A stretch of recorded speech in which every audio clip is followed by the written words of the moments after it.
Broken Heart 1. Le téléphone oublié, 500 mots. Ce samedi matin, la maison de Sophie et Paul baignait dans une lumière tranquille. Le café sentait bon, la radio diffusait un vieux tube des années 90, et Paul savourait sa tasse, en short et tongs, déjà prêt pour une journée de farniente. Sophie, elle, tourbillonnait dans la chambre comme un vent de panique organisé. « Paul, tu n'as pas vu ma ceinture? Celle en cuir ou celle de sécurité? Celle que j'aime bien. » Alors sûrement la première, grognatait-il sans lever les yeux du journal. Sophie s'apprêtait à sortir pour un brunch entre copines. Traduction, selon Paul, 3 heures de commérage et de selfies. Elle ajusta ses lunettes de soleil, se parfuma, et attrapa son sac à main. « À tout à l'heure mon chéri.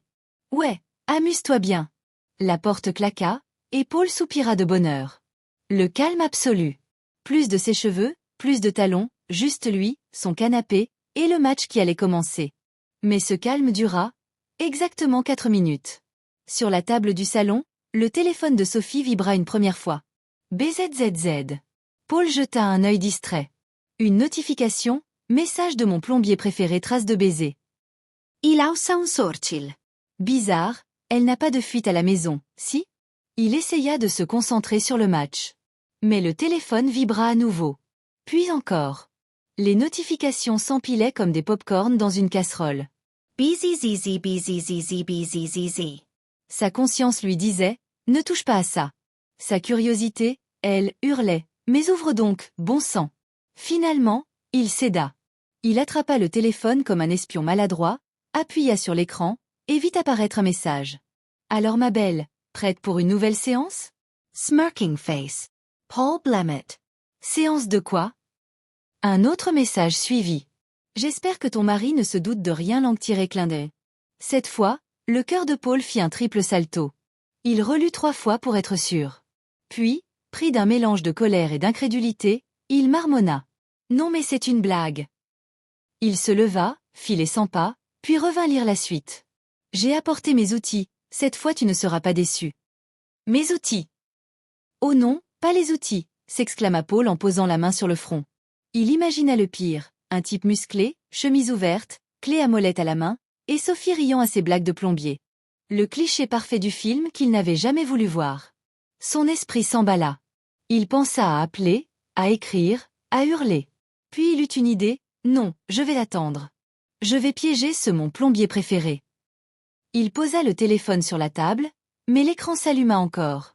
N'oublie pas, c'est toi ma fuite préférée, symbole de gouttes de sueur. Cette fois, Paul bondit du canapé. C'en est trop. Il regarda la porte d'entrée, le téléphone à la main, le regard d'un homme trahi, prêt à mener son enquête. Le match de foot pouvait bien attendre. Il venait d'entrer dans le match le plus dangereux de sa vie, celui contre l'imagination.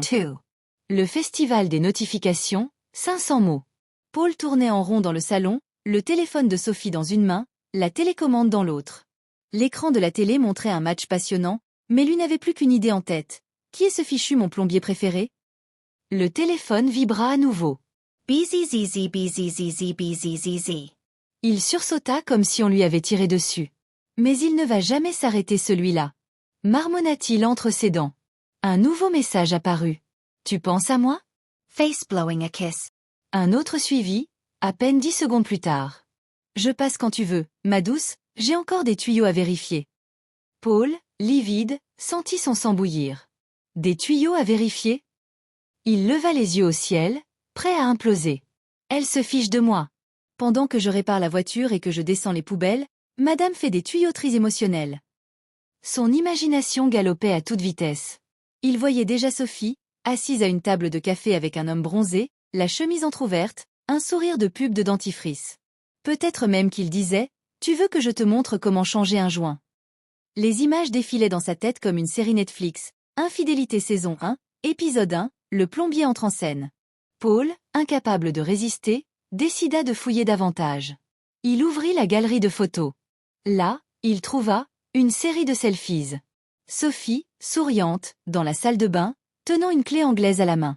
Sur certaines images, un homme apparaissait flou en arrière-plan. « Voilà! Le coupable !» s'exclama Paul en pointant l'écran comme un détective. Puis il tomba sur une playlist Spotify intitulée « Travaux à domicile ». Curieux, il appuya sur lecture. Une musique douce et romantique démarra, Let's get it on de Marvin Gaye. Non mais là, c'est le pompon, cria-t-il. Furieux, il déposa le téléphone, puis le reprit aussitôt. Impossible de s'en détacher. Il tomba sur un message vocal. Coucou ma belle, j'espère que tu t'ennuies pas sans moi, souriant bêtement. La voix était grave, masculine, assurée. Paul faillit lâcher le téléphone. Donc il existe vraiment. Il a une voix. Son cerveau explosa de scénarios absurdes. Et si ce type venait pendant qu'il dormait? Et si le plombier avait un double des clés? Peut-être qu'il s'appelait Jean Tuyau ou Roberto le réparateur. Prêt à passer à l'action, Paul attrapa son carnet de notes. Il écrit vite. Touche 1, trouver qui est ce type. Touche 2, l'attendre ici. Touche 3, lui faire comprendre que mes tuyaux sont déjà entretenus. Mais avant même d'élaborer son plan de vengeance, le téléphone vibra encore. Je passe cet après-midi si t'es dispo, envoyant un baiser. Paul leva les yeux vers le plafond, inspira profondément, puis déclara d'un ton théâtral. Parfait. Viens donc, mon gars. Je t'attends. Le festival des notifications venait de se transformer en déclaration de guerre conjugale. Paul n'avait jamais été un homme d'action. Mais ce jour-là, poussé par la jalousie et un brin de folie, il se découvrit des talents de stratège. Assis sur le canapé, les bras croisés, il fixait le téléphone de Sophie posé sur la table comme un général observe un champ de bataille. « Tu veux jouer, mon plombier préféré ?»« Parfait. Tu vas voir ce que c'est qu'un mari motivé, » murmura-t-il, les yeux plissés. Il déverrouilla le téléphone et relut le dernier message. « Je passe cet après-midi si t'es dispo, envoyant un baiser. » Paul sourit d'un air machiavélique. « Dispo ? Oh oui, elle est dispo. Très dispo même, pour une petite surprise. » Sans hésiter, il tapa une réponse. « Coucou mon plombier préféré, trace de baiser. Viens tout de suite, j'ai une énorme fuite dans la salle de bain, envoyant un baiser. » Il relut le message 3 fois avant d'envoyer, comme un espion redoutant un faux pas. Puis, il se posta devant le miroir pour répéter sa future confrontation. « Bonjour monsieur le plombier. Vous cherchez une fuite? En voici une, votre morale. » Il fronça les sourcils. « Non, trop ridicule. » Il essaya une autre approche. « Écoutez-moi bien, monsieur, Prefer. Si vous touchez encore à ma femme, je vous dévisse. » Il éclata de rire tout seul. L'idée de dévisser le plombier lui paraissait parfaite. Mais la réalité le rattrapa. Et si le type était costaud? Et s'il venait avec une clé à molette de 2 kilos? Paul sentit un frisson lui parcourir la nuque. Il chercha quelque chose pour se défendre. Après un rapide tour de la maison, il revint avec une louche et une pantoufle. « Mieux que rien », murmura-t-il. Quelques minutes plus tard, on sonna à la porte. Ding dong. Paul Bondit. Son cœur s'emballa. C'était lui. L'amant, le briseur de foyer, le mon plombier préféré. Il ouvrit la porte d'un geste sec.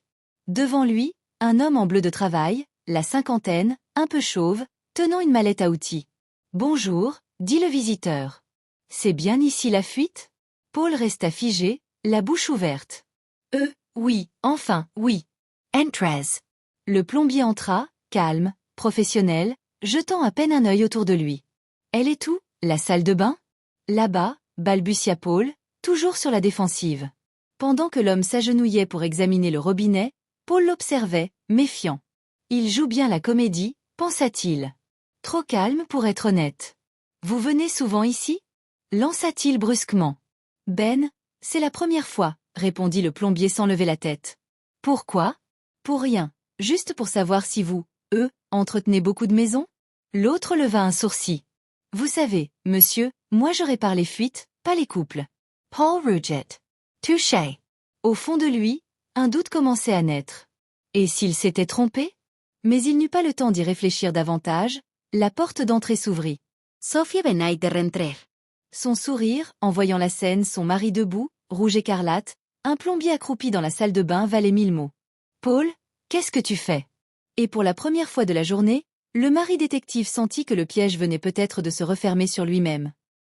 Sophie resta un instant figée dans l'encadrement de la porte, un sac à main à la main, ses lunettes de soleil encore sur le nez. La scène qui s'offrait à elle aurait mérité une photo. Paul, debout, livide, une pantoufle brandie comme une arme, et un plombier à genoux, la tête plongée dans le lavabo. « Hervé ?» dit-elle en clignant des yeux. Paul, pris de panique, tenta de garder une contenance. « Non, non, tu ne rêves pas. Je gère une situation critique ici. » Le plombier, lui, se redressa calmement. Madame, c'est juste un petit joint à changer. Votre mari a eu l'air inquiet, alors je suis venue en urgence. Sophie fronça les sourcils. En urgence? Paul, tu as appelé un plombier? Moi? Non. Enfin si, pas vraiment moi, disons que c'est compliqué. Elle posa son sac, croisa les bras et le fixa avec ce regard redoutable qui disait « Vas-y, explique-toi. Et vite. » Paul soupira. D'accord, j'ai vu les messages. Ceux de ton. Mon plombier préféré trace de baiser, et j'ai cru. Enfin, j'ai pensé que. Il baissa la tête, gêné. Que je te trompais avec mon robinet. Lança Sophie, Hilary.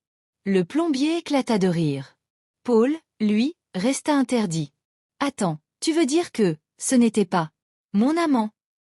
Paul. Non mais tu m'imagines vraiment en train de séduire un plombier sur WhatsApp? Elle prit le téléphone, le déverrouilla, et lui montra une conversation précédente. Merci encore pour la pub, Sophie. Les clients adorent le nom mon plombier préféré. Point. Paul lut, relut, puis relut encore. De la pub? Oui. S'exclama-t-elle en riant. C'est une page Facebook que j'ai créée pour aider mon ami Benoît à relancer son entreprise. Tout ce qu'on envoie, c'est des blagues et des phrases humoristiques pour faire rire les abonnés. Les messages coquins, c'est juste du marketing. Paul s'ha sentit saudar in minuscula. Son plan, ses soupçons, sa pantoufle brandie comme une épée, tout ça pour une campagne de pub. Donc, le jet des tuyaux à vérifier. C'était une blague sur la plomberie, Paul.